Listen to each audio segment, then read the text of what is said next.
Hello বন্ধুরা, welcome to BD blog Dubai. আজকে আমরা যাচ্ছি আলাইনে গরু উট দুম্বার বাজারে, যেখান থেকে আমরা সহজেই সব কিছু পেয়ে যাব। ইতিমধ্যেই আমরা চলে এসেছি।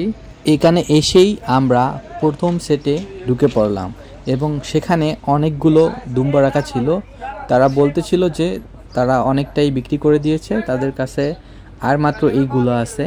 এবং আমরা জানতে চাইলাম তাদের কাছে ভালো যে দুম্বাগুলো সেগুলা কোনগুলা এবং এগুলার দাম কি রকম।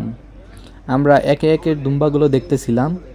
এখানে অনেক বড় মার্কেট, এইখানে অনেকগুলো দোকান আছে। আপনি এখানে উট দুম্বা গরু ছাগল হাঁস মুরগি আপনি সব কিছুই পেয়ে যাবেন।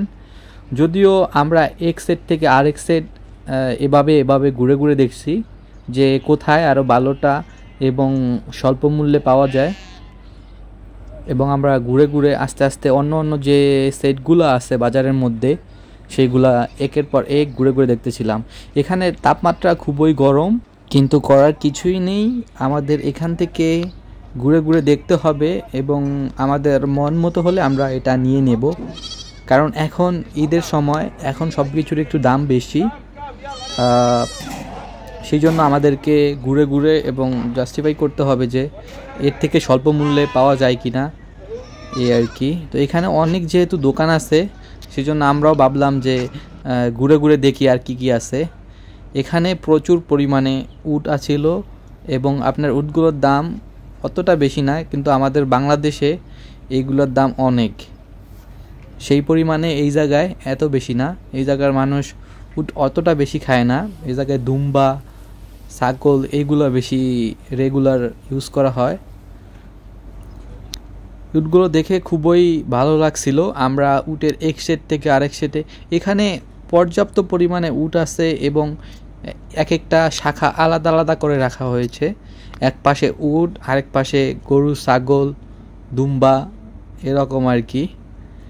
দেখে ভালোই লাগলো। উটগুলা লম্বায় আমার থেকে বেশ অনেকটা উঁচু এবং তারা খাচ্ছিল, আমি ঘুরে ঘুরে দেখতেছিলাম। এখানকার উটগুলো অনেকটাই ঠান্ডা এবং ভদ্রমেজাজি।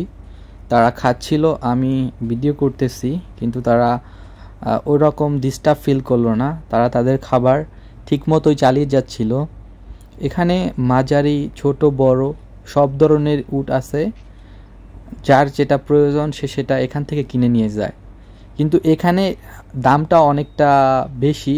আপনি যদি এখানে মাজরা বা অন্য যারা যারা মরুভূমির মধ্যে উট পালন করে বাজারে নিয়ে আসে না, সেখান থেকে আপনি যদি কিনতে চান তাহলে এখান থেকে অনেকটাই কম দামে কিনতে পারবেন। কারণ এখানটা হলো বাজার, এখানে সবাই স্টক করে রাখে এবং বিক্রি করে, সেই জন্য এখানে দামও অনেকটা বেশি অন্য জায়গার তুলনায়। মাজরা তারপরে যে জায়গায় পালন করা হয় উটগুলো মরুভূমি, ওইখান থেকে অনেকটা বেশি। এবং আমরা আস্তে আস্তে আমাদের যে দুম্বা দোকানগুলো আছে সেগুলো ঘুরে ঘুরে দেখে, এবং আমাদের দুম্বাগুলোর দাম অনেক বেশি, সেই জন্য আমরাও ঘুরে ঘুরে দেখতেছিলাম যে কোনগুলা রিজনেবল প্রাইসের মধ্যে আমরা নিতে পারি। এখানে অনেক সুন্দর একটা ছোট ছাগল ছিল এবং ওনারা দুম্বা এবং ছাগলগুলোকে খাবার দিচ্ছিল। দেখে এখানকার ছাগল এবং দুম্বার খাবারের যে লতাগুলো, এগুলা মূলত আমাদের দেশে মনে হয় পাওয়া যায় না, এগুলো আমি এখানেই প্রথম দেখলাম। এগুলো মূলত মরুভূমির মধ্যে হয়ে থাকে এবং ওনারা সংগ্রহ করে রাখেন শুকনো। এগুলা পরবর্তীতে ওনারা ছাগল উট দুম্বার খাবার হিসেবে ব্যবহার করে থাকেন এবং তারা অনেক স্বাচ্ছন্দ্যে এগুলা খেয়ে ফেলে।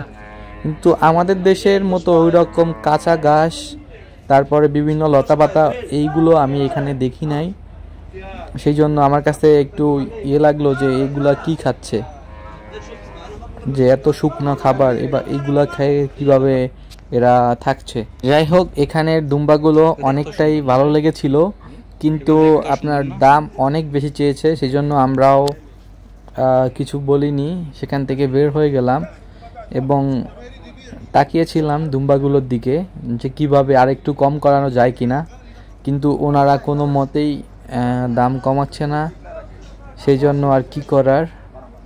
আমরা দামাদামি চালিয়ে যাচ্ছি এবং দেখছি যে ওনারা কনভিন্স হয় নাকি কিভাবে নিয়ে নেওয়া যায় অল্পতেই। আমি অনেকটা ক্লান্ত হয়ে বসে পড়লাম সামনে থাকা চেয়ারটাতে এবং আশেপাশে দেখতেছিলাম যে এখানে আরও দোকান আছে কিনা এবং সেখানে অল্প বয়সের যে দুম্বাগুলো 1 বছরের নিচে সেইগুলো পাওয়া যায় কিনা এভাবে ঘুরে ঘুরে দেখতেছিলাম এবং তাদের সাথে দামাদামি করতেছিলাম। এটির মধ্যে আমাদের পছন্দের জিনিসটা আমরা নিয়ে ফেলেছি এবং উনি বের করে দিচ্ছে। যাই হোক, আজকের এই ভিডিও এ পর্যন্তই। ভালো লাগলে লাইক কমেন্ট শেয়ার করে রাখবেন এবং আমাদের চ্যানেলটাকে অবশ্যই সাবস্ক্রাইব করবেন যেন নতুন নতুন ভিডিও আপনারা পেয়ে যান। ধন্যবাদ সবাইকে।